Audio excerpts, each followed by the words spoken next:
What's up guys, Eric here. So today we're going to be changing some rotors. No, we're not changing rotors. We are resurfacing rotors on this 2015 Audi A3. So basically I'm getting prepped. I have the brake pads. I just have to take off the rotors and take them to O'Reilly's, have them resurface them, and then bring it back. So right now we're just going to go ahead and jack up the car and start. So stay tuned.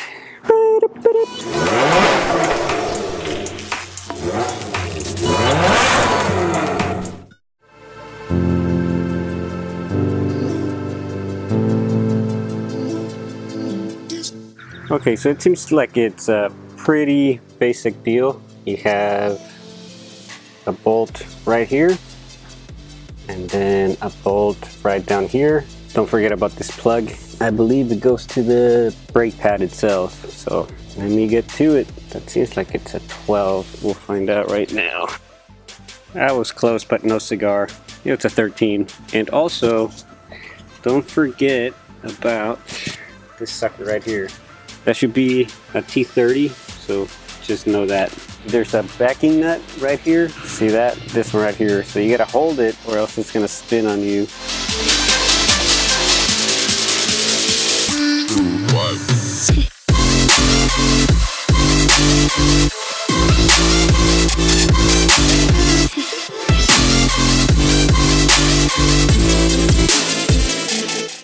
Well, I'm kind of losing daylight, but this is what's going on, and I'm still working on it. But you see that little contraption right there with the 21 millimeter? I had to put it right in here. It's getting kind of dark, but right here's where that bolt was, and here's that other one. So those two have to come out. I got the bottom one out. I may have to remove this wheel liner and see if I can fit that sucker in there to break this loose. Okay, so what ended up happening is that I ended up removing the liner like I said I was going to do, and I actually turned on the car, turned the wheel just enough to where this sucker would fit, and I had to use a shorter extension. For the bottom one I got away with this one, but for this one I had to use the 3-inch. So they're finally off. It's loose, I believe. Oh yeah, so I gotta just finish removing the bolt out, and this sucker is out. And we just gotta remove that tingadera. And let's see, how can we do it? There we go. So something funny when removing this, what you do is this tab back here, you pull it back, right? Yeah.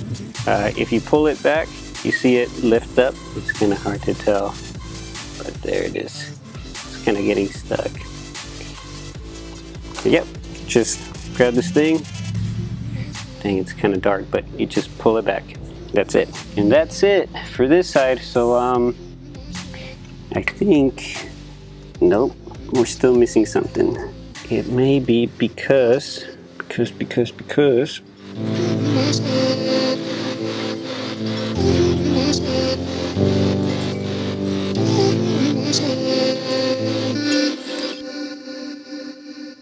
we're gonna go ahead and clean all this corrosion out and put some anti-seize on there. That way it's not such a pain in the ass to come off next time. Also have the degreaser. We're gonna go ahead and clean the rotor with it really well, and it can go back on. And then the other side. I may have to wait till tomorrow because people are gonna get mad.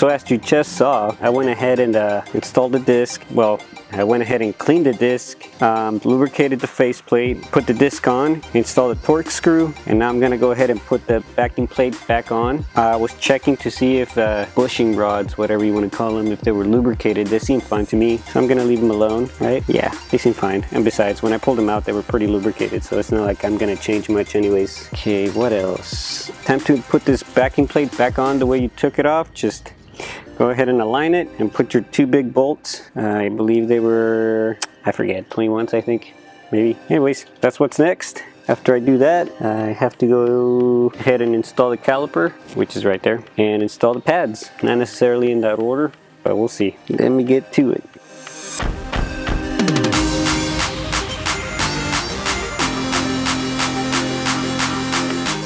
So what I should have done before installing everything is clean these grooves and on the other side, and then install the lube, but I'm gonna go ahead and do that now, because or else they may or may not squeak.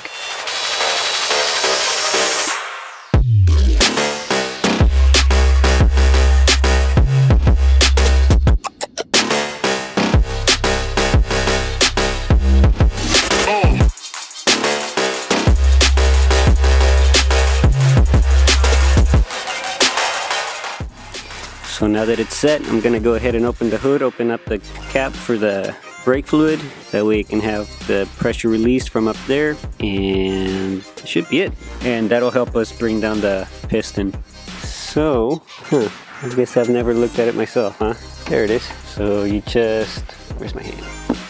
Right there. Open it. And ta-da. Now go ahead and compress the piston.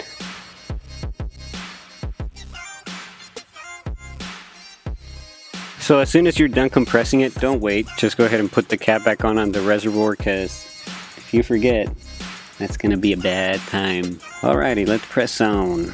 Press on. Once you get your brake pad installed, don't forget to install your little sensor here, and it clicks, and that's it. So now, let's throw on this caliper. Okay. Good luck, everybody. So don't forget about that 11/16 that's in there whenever you start tightening up these, what were they, 13s? Yeah, 13, because they weren't 12. So I got my 11/16. Of course I don't have my 13. Why would I, right? By the way, that 11/16 needs to be kind of thin. You may have to modify yours or find one that's already thin. For my purpose, I'm using hydraulic wrenches, so it worked out for me because I already had them.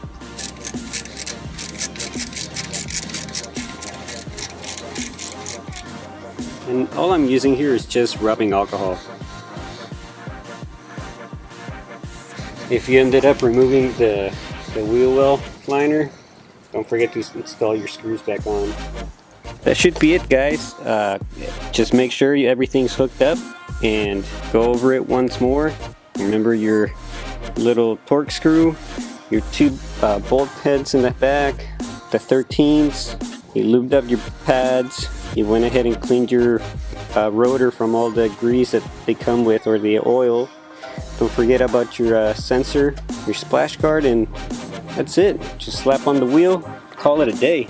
Well, if you like what you heard, if you like what you see, please like, comment, subscribe, anything you'd like to do. Until next time, guys. Peace.